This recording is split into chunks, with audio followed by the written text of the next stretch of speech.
Welcome to the HMO Property Podcast, where we connect, educate, and inspire the UK's HMO property community. So stop what you're doing, sit back, relax, and enjoy the story.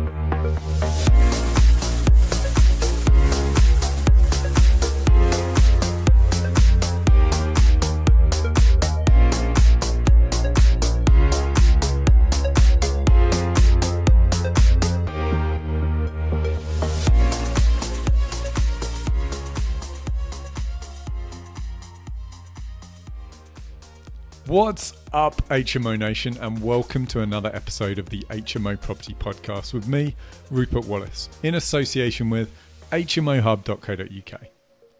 In this episode, we're interviewing successful HMO property investor, Saif Derzi.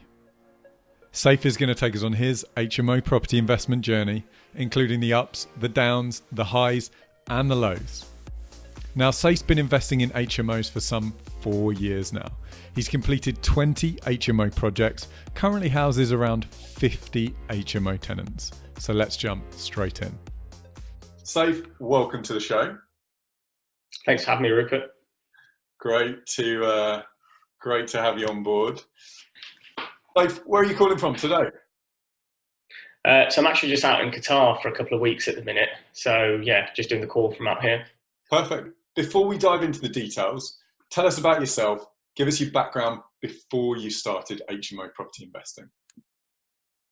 Yeah, so I'm currently 28. I've started investing in property around about 4 years ago. But prior to that, I studied pharmacy at uni, went on to be a pharmacist. So did that for around about 2 years. Ended up just naturally getting a bit bored of that, even though I came out of uni with a pretty good salary, to be totally honest with you. I just found it very repetitive job. So I went off and started a non-property business. So it was a pharmaceutical trading business where we were sort of buying pharmaceuticals in the UK and just trading them abroad. Made a bit of money from that. And I thought, okay, probably the sensible thing to do with the money that I've made in the company is start to invest it into property. And I just started off with a very vanilla single buy to let. But the second property I started off with was then a HMO, and that's how the HMO journey started. Got it. Okay. So you went to uni, you became a pharmacist. You practiced for how long as a pharmacist? 2 years. Okay. Did you enjoy it? No, not really. But where were you doing it? How did you end up in pharmacy? Was it just something your parents had pushed you into? Or, I think, when you're 16, 17, trying to decide what to do at uni, and then obviously that's going to pretty much determine what you're going to do for the rest of your life in terms of a career. I think it's way too early to actually choose. In hindsight, I probably would have done something more into business or economics or something that actually would have been more useful later on in life. But for me, I can't remember why exactly. I just chose pharmacy. It was just a thing at the time that people were interested in. So I thought, okay, well, this has probably got a good career ahead of me. So I chose it then. I studied obviously for 4 years, including the masters. I did 1 year of training as well, and it was one of those ones where I'd spent a lot of time and effort in doing pharmacy, and obviously I got a first at uni. But in reality, when I came out of university, it's not what I wanted, and it was just one of those ones where a lot of people in the industry were just complaining, and I thought, well, I'm going to do something about it, and I'm going to go into a different path. But I think in hindsight, there's a lot of transferable skills in terms of what I learned. So the professionalism. We did a lot of numbers, believe it or not, in pharmacy. So there's a lot of transferable skills that I've brought into property with me, but I didn't realise it at the time. Got it. Okay. Fascinating. Where did you go to uni? Brighton. Okay. All right. So you're 20. When did you get into property? 4 years ago. Yeah. So 2023, 24, I got into property. Okay. Now give us that bit from pharmacy right up until the point of you got into your first HMO. How did that journey come about? Yeah, so within pharmacy, I decided to take a leap out of pharmacy into as I was saying to you, a pharmaceutical trading business. That was not an easy leap as well. I mean, I know people go from their job into a property business, but I went from my job into a non-property business. But it was the same fear that everyone has, the same issues that you can come across as well. So for me, it was a lot of it was trying to build that up before I left the job. So build up the business really just before I left the job. I built it up to a stage where I could then leave my job. And I started within that business, and a lot of it was trading income. So, you can pretty much gather quite a lot of money quite quickly, but then there's going to be times where you're not actually getting a recurring income. So for me, I thought it's pretty unstable to be able to continue this and sustain it going forward. So I thought, what's the next best thing for me to actually invest my money in that I can actually be able to have a sustainable income for the future? And that's when I decided to get into property. So I was actually doing my training at Superdrug in Manchester at the time. So I was working in Manchester. I did my training there for a year. And I found just a single buy to let there at the time. I think it was £94,000 that I bought it for. It was just a 2-bed flat. I probably bought one of the worst flats in the best streets. So it was in one of the worst blocks. And then just going on from that, that was a very, very vanilla transaction. That was back in August 2015. That was, did nothing until March 2017, in which case I moved back to Lincoln, March 2017. And this was when the Article 4 had come into Lincoln, sort of about a year after Article 4 had came into Lincoln. And there was a portfolio of properties, a portfolio of student-let properties up for sale. And I decided to just buy one of them. It wasn't the best transaction in hindsight, but you're never going to have your best property deal, being your first one. Got it. And was there anything holding you back getting into HMOs? Not. I mean, for me, I started off with a 4-bed non-licensed HMO that already really had the grandfather rights. So there wasn't many restrictions or barriers to the entry. But I can imagine if I went for a licensed larger HMO where I needed to get through planning, I can imagine there would have been a lot more barriers to get into it, and probably my mindset would have been more, this is a lot of hard work. Maybe I need to find an alternative. But I think within the HMO industry, if you start to go for the easiest, which is basically the non-licensed, potentially where you don't need planning or it's already got planning in place, that's probably where I would want to get started. And that's where I started anyway. So if anyone else is listening and wanting to get into HMOs, I probably would recommend to get started somewhere there. That's a good bit of advice, actually, because HMOs initially, I mean, there's a few things that hold people back from getting into HMOs. The regulation, planning, licensing, is a big hurdle that if you don't understand inside out, we've seen a lot of people make bad decisions, picking up the wrong type of property in the wrong area, thinking they're going to convert it. So that's actually a really good bit of advice. I like that. Right, let's tell us, Saif, about your first HMO property deal. What did you buy it for? What kind of property was it? What did you do to it? And what did it cash flow? Okay, so my first one was probably one of my most boring ones, but that's fine because it was just the first one. I bought it for £150,000. Again, it was in an Article 4 area, so it already had the grandfather rights. It was a 4-bed, so it was a former 3-bed terrace house converted into a 4-bed HMO. Combined, it was bringing in an income gross of around about £17,000 a year. So that netted just around £13,500 a year after bills, because we have all bills included within Lincoln. We didn't spend that much on it, to be totally honest with you. We only spent £10,000 because it already had everything it needed. It didn't really need much of an upgrade in terms of, from a licensing point of view, from health and safety. It was more just change the carpets, paint the walls, change kitchen, change bathroom. So it cost around about £10,000 in total. We then applied for the certificate of lawful use for it. So that helped to get a bit of added value. And we refinanced it at £175,000. So, not the best deal in the world, but it got us started, and it was part of the journey. We've had plenty of first deal stories now, and I can tell you the most boring ones are almost certainly some of the best, because the worst thing you'd want to do in this game is getting over your head and then retract to somewhere that perhaps you didn't deserve to be. So I think you've done a fantastic first deal there, and it gives people a lot of confidence also, because a lot of people always think they want to do the best deal in the world, refinance all their money out, and actually just getting moving. You don't want to don't want to have paralysis in terms of executing on a deal. Any reasonable deal is a good first deal, I would say. Yeah, I totally agree with you. Next up, Saif, how has HMO investing changed your life? I'd say, especially in the early days, so 2017, 2017 all the way up to now, it's actually added quite a lot in terms of, it's been a big part of our business model going forward. So a lot of it was we were building it up for cash flow. So back in 2017, after we did this first one, we did another 2 or 3 after that in a very similar area, similar types of deals, but we actually got them for slightly less money. And our HMO experience got better and better. So we started to do better deals. Now, as we actually started to grow the portfolio bigger and bigger, we start to go for more non-Article 4 areas. So the deals and the cash flow start to get much better for our business. So yeah, it's been a big part of our business model, and it's been a big part of the way obviously we've been earning our bread and butter income. So yeah, it's been a big part of what we've been doing.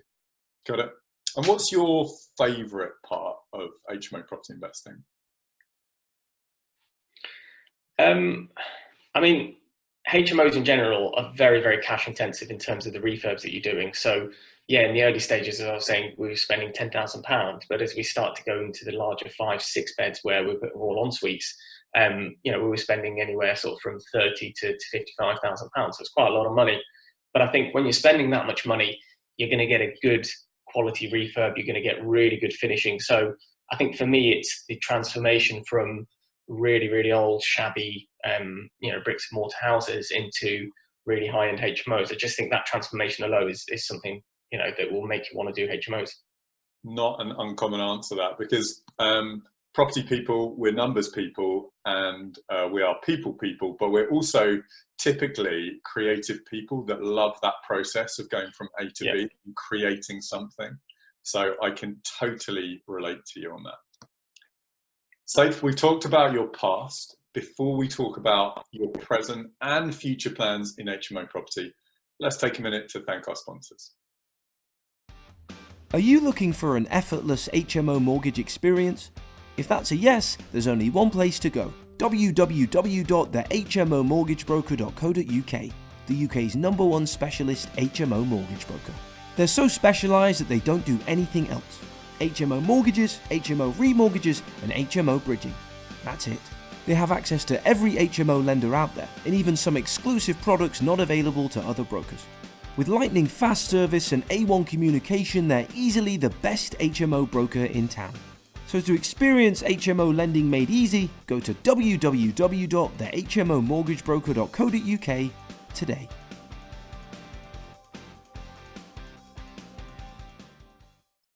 Saif, fast forwarding to the present day, tell us about your current HMO portfolio. Yeah, so we over that time period, we built up a portfolio of around about 13 HMOs. Across that, we had around about 56 tenants. So we built up, for us, it was a small portfolio of HMOs. But as we realised we started to grow the portfolio larger and larger, it started to become more of a workload for us personally as we were starting to go forward. So we had to put more systems in place, we had to put more processes in place. But as we were expanding, we were going into different areas, so we had to manage more managing agents as well. So for us, it's been a definite experience going forward. But I think we had to take a step back from all of it and say, right, could we potentially look at selling off some of these HMOs and reinvesting them into better, more quality HMOs within, for example, central locations of Article 4 areas where there's students. So a lot of it was trying to reassess our HMO portfolio constantly, because we went into non-Article 4 areas. There's a lot more competition there, although there's decent demand, but at the same time, because they were non-Article 4 areas, everyone was piling into those areas. So we then took a step back and just decided to actually rejig the portfolio by selling off some of them and potentially reinvesting that money back into the more mature Article 4 areas where we can target A-grade stock close to the universities. Yes, the numbers weren't as great, but it was more sustainable for the future.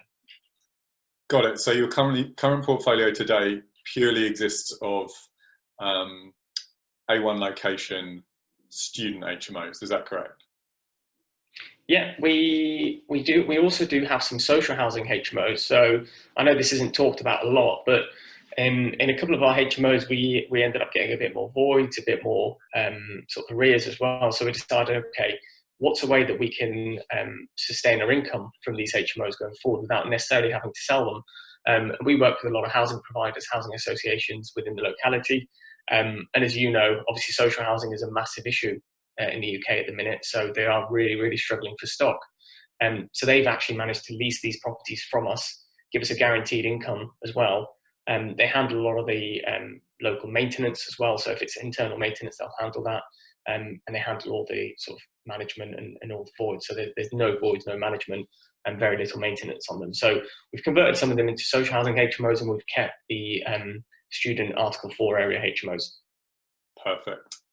I guess it's all about having a low turnover or high hands-off model, which the student one is very predictable, and the social one, by the sound of it, is even more predictable. Out of interest, so tell us about those local housing association contracts. Are they FRI leases, or are they just 3-year management agreements? How do they work? Obviously, you've got different housing providers. They all bid for different contracts. So obviously, the contracts themselves will determine what kind of leases they can give you. The longer term contracts, obviously, the longer term the leases are. In a rare occasions, you can get FRI leases, but it's not easy to get these days. It's more a case of there's specific housing associations that would do it, but they work with really big housing providers to allow that. So a lot of the pension and sort of London funds are getting into that market, and obviously because they have massive buying power, they've got cross collaborations with these guys. So for them, it works on the FRI leases. If you're an individual landlord looking to get into social housing, you're probably going to be looking at 3-year management type contracts. It could be leases where they only cover the internals, but it's not going to be full FRI leases. But typically, it'll be a 3 to 5 year management contract or lease. Okay, but no voids. Winner. Yeah. Happy days. Saif, tell us about your single best HMO investment to date. The best HMO investment that we've done to date was it was a 4-bed, 3-story Victorian terraced house. We bought this one back in end of 2017, early 2018. It was going to auction. There was no viewings on that property whatsoever, so we couldn't see it internally, which is our favourite type of deals, really. We went into the property, we knocked on the door, basically. We gave the tenants a bit of money just to basically have an internal inspection. Nice. They didn't mind at all, because obviously they got something out of it. Yeah. We inspected the house internally. So straight off the back foot, we actually had the upper hand compared to everyone else that was bidding in the auction for this property. So we ended up buying it at £80,000. And yeah, we spent probably around about £35,000 converting it into a 6-bed HMO. It had 2 en-suites and 1 shared bathroom. But we did something pretty amazing with it. That was probably our best performing HMO. I mean, that one was pulling in probably around about £24,000 a year gross. And on a net basis, so we're talking about net figures here, probably pulling in around about £19,000 in any year. But we had a really, really good offer from someone to purchase that property from us. So we were all in on this property around about the £130,000 mark with fees and costs and everything else. Yeah. And we completed on this one, and it was fully rented out by May 2018. By May 2019, we had an offer on it of £200,000. We just couldn't refuse. So we ended up flipping it on and making a decent profit and reinvesting that profit. Great deal. Like the sounds of that. Bit of creativity in terms of getting a viewing. Also, another good, the same trait I was talking about in property investing. You've got to be creative in terms of paying the tenants. How much did you have to pay out of interest? I think it was 40 quid we gave them at the time. So not a lot, but obviously, for them, it's a lot of money, isn't it? A tenner each. Perfect. Love that. Saif, next up, tell us about one significant mistake you've made on your HMO journey, in your HMO business, that by sharing with the audience, you might help them avoid. We bought too many properties too quickly, and we had too many refurbs in any one time. We had too many bridging loans in any one time, and actually we got to a point where we had so many assets but not much money in the bank. I'm pretty open with sharing this as well because I think it's a really good learning curve for people.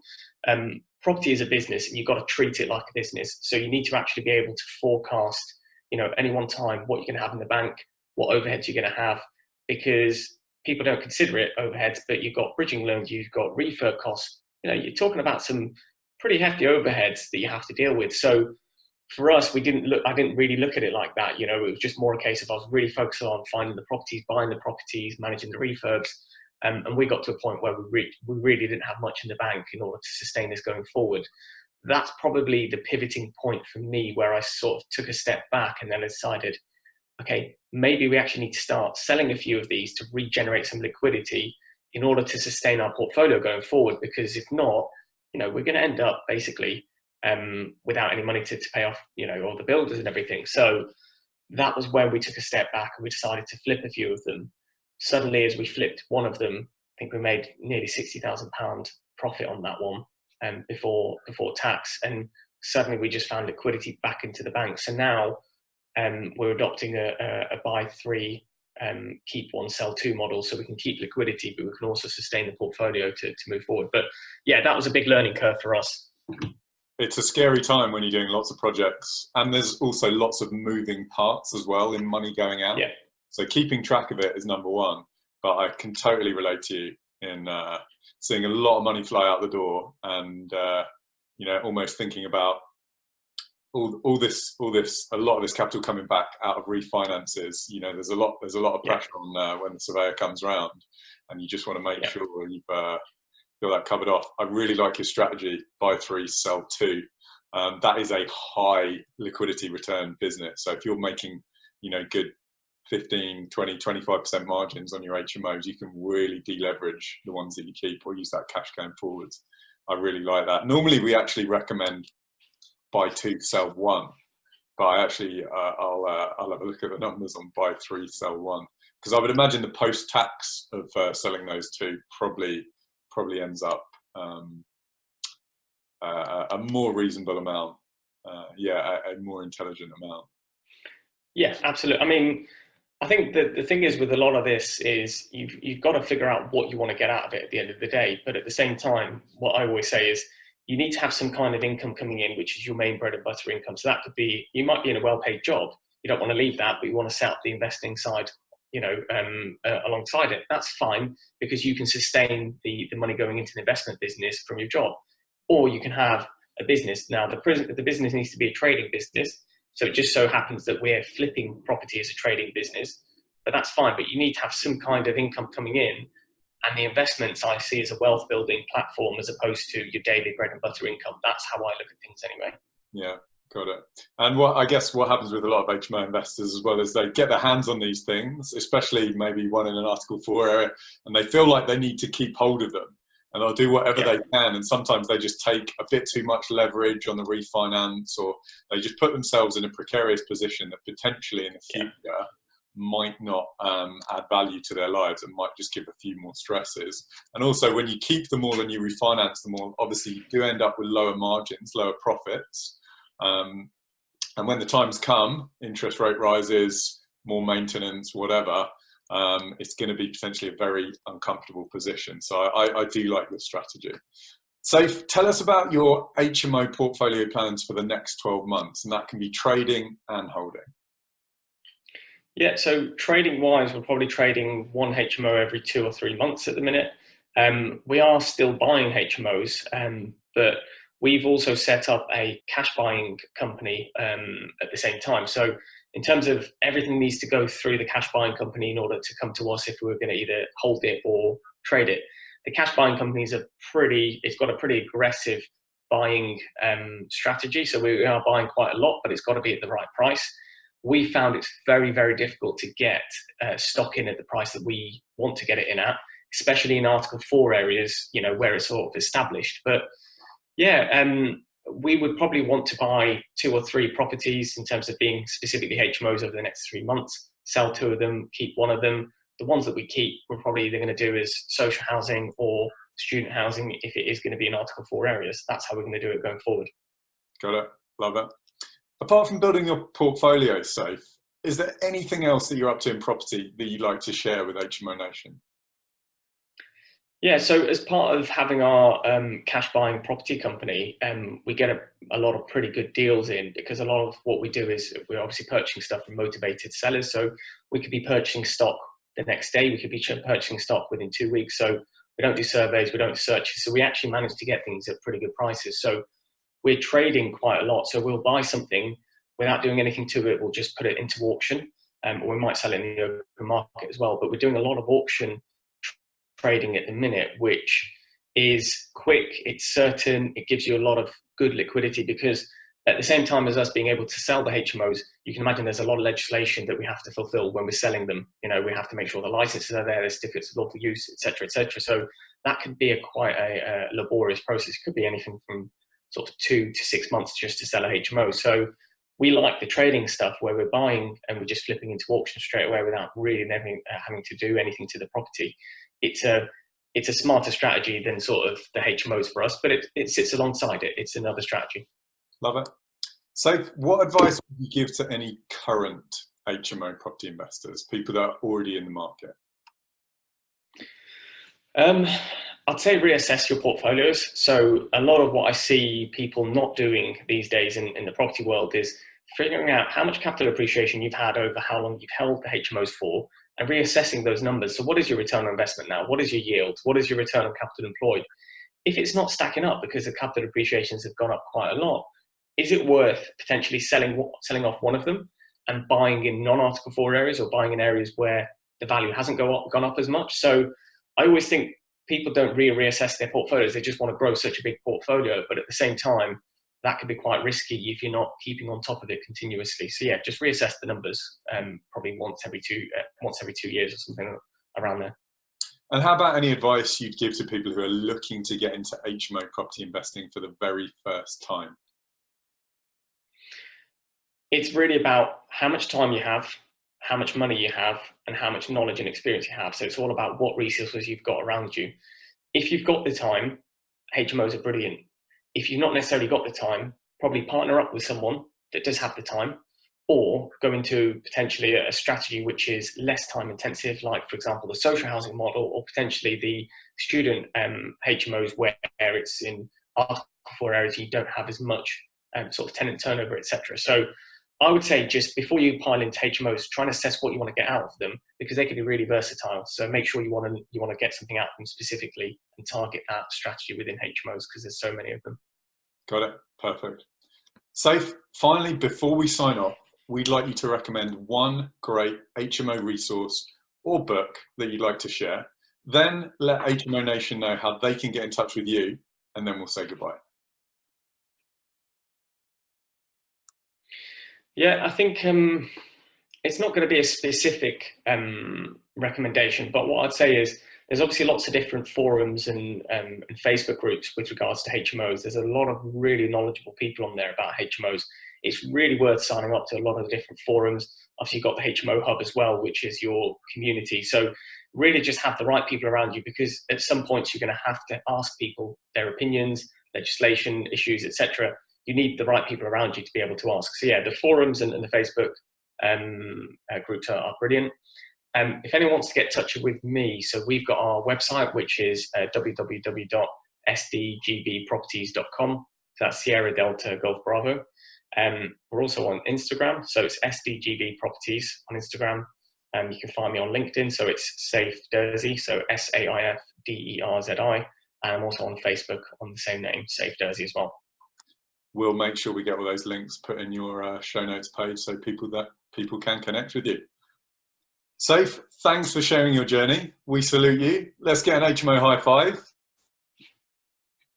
Thanks for that, Rupert. I really appreciate it.